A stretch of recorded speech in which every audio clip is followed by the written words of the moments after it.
شروع اللہ کا نام لے کر جو بڑا مہربان نہایت رحم والا ہے۔ جو چیزیں آسمانوں میں ہیں اور جو چیزیں زمین میں ہیں سب اللہ کی تسبیح کرتی ہیں، اور وہ غالب ہے، حکمت والا ہے۔ وہی تو ہے جس نے کفار اہل کتاب کو پہلی لشکر کشی پر ہی ان کے گھروں سے نکال دیا۔ مسلمانوں، تمہارے خیال میں بھی نہ تھا کہ وہ نکل جائیں گے، اور وہ لوگ یہ سمجھے ہوئے تھے کہ ان کے قلعے ان کو اللہ کے عذاب سے بچا لیں گے، مگر اللہ نے ان کو وہاں سے آ لیا جہاں سے ان کو گمان بھی نہ تھا، اور اس نے ان کے دلوں میں دہشت ڈال دی کہ اپنے گھروں کو خود اپنے ہاتھوں اور مومنوں کے ہاتھوں سے اجاڑنے لگے۔ تو اے بصیرت کی آنکھیں رکھنے والو، عبرت حاصل کرو۔ اور اگر اللہ نے ان کے بارے میں جلا وطن کرنا نہ لکھ رکھا ہوتا تو ان کو دنیا میں بھی عذاب دے دیتا، اور آخرت میں تو ان کے لیے آگ کا عذاب تیار ہے ہی۔ یہ اس لیے کہ انہوں نے اللہ اور اس کے رسول صلی اللہ علیہ وآلہ وسلم کی مخالفت کی، اور جو شخص اللہ کی مخالفت کرے تو اللہ اسے سخت عذاب دینے والا ہے۔ مومنوں، کھجور کے جو درخت تم نے کاٹ ڈالے یا ان کو ان کی جڑوں پر کھڑا رہنے دیا، سو یہ اللہ کے حکم سے تھا، اور اس سے مقصود یہ تھا کہ وہ نافرمانوں کو رسوا کرے۔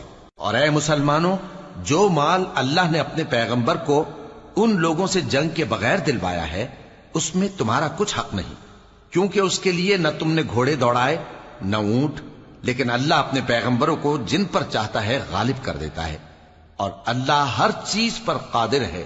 جو مال اللہ نے اپنے پیغمبر صلی اللہ علیہ وآلہ وسلم کو بستیوں والوں سے دلوایا ہے، وہ اللہ کے اور پیغمبر کے قرابت والوں کے اور یتیموں کے اور حاجت مندوں کے اور مسافروں کے لیے ہے، تاکہ جو لوگ تم میں دولت مند ہیں انہی کے ہاتھوں میں نہ گردش کرتا رہے، اور جو چیز تم کو پیغمبر صلی اللہ علیہ وآلہ وسلم دیں وہ لے لو، اور جس سے منع کریں اس سے باز رہو، اور اللہ سے ڈرتے رہو، بے شک اللہ سخت عذاب دینے والا ہے۔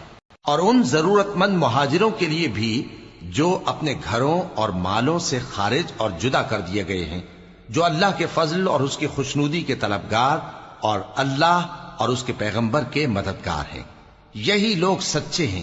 اور ان لوگوں کے لیے بھی جو مہاجرین سے پہلے اس گھر یعنی مدینے میں مقیم ہیں اور ایمان میں مضبوط ہیں، اور جو لوگ ہجرت کر کے ان کے پاس آتے ہیں وہ ان سے محبت کرتے ہیں، اور جو کچھ ان کو ملا اس سے اپنے دل میں کچھ خواہش اور خلش نہیں پاتے، اور ان کو اپنی جانوں پر مقدم رکھتے ہیں، خواہ وہ خود بھی فاقے سے ہوں۔ اور جو شخص خود غرضی سے بچا لیا گیا تو ایسے ہی لوگ بامراد ہیں۔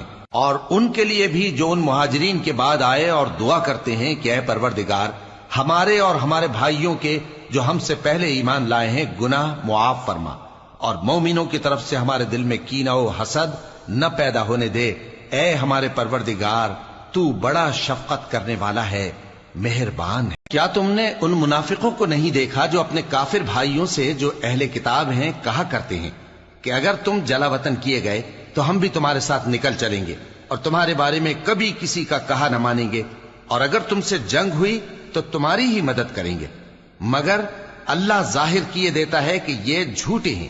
اگر وہ نکالے گئے تو یہ ان کے ساتھ نہیں نکلیں گے، اور اگر ان سے جنگ ہوئی تو یہ ان کی مدد نہیں کریں گے، اور اگر مدد کریں گے بھی تو پیٹ پھیر کر بھاگ جائیں گے، پھر ان کو کہیں سے بھی مدد نہ ملے گی۔ مسلمانوں، تمہاری ہیبت ان لوگوں کے دلوں میں اللہ سے بھی بڑھ کر ہے، یہ اس لیے کہ یہ سمجھ نہیں رکھتے۔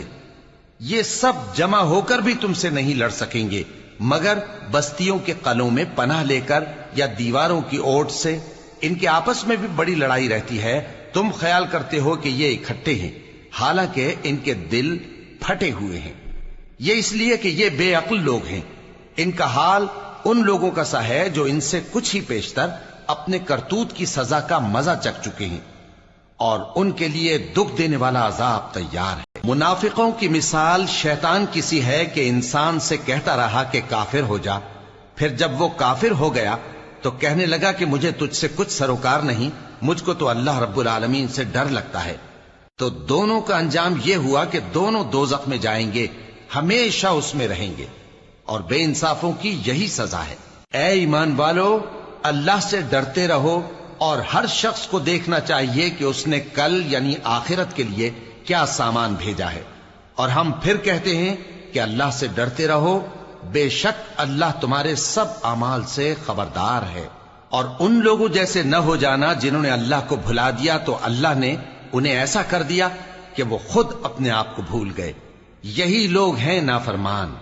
اہل دوزخ اور اہل بہشت برابر نہیں، اہل بہشت ہی کامیابی حاصل کرنے والے ہیں۔ اگر ہم یہ قرآن کسی پہاڑ پر نازل کرتے تو تم اس کو دیکھتے کہ اللہ کے خوف سے دبا اور پھٹا جاتا ہے۔ اور یہ مثالیں ہم لوگوں کے لیے بیان کرتے ہیں تاکہ وہ غور کریں۔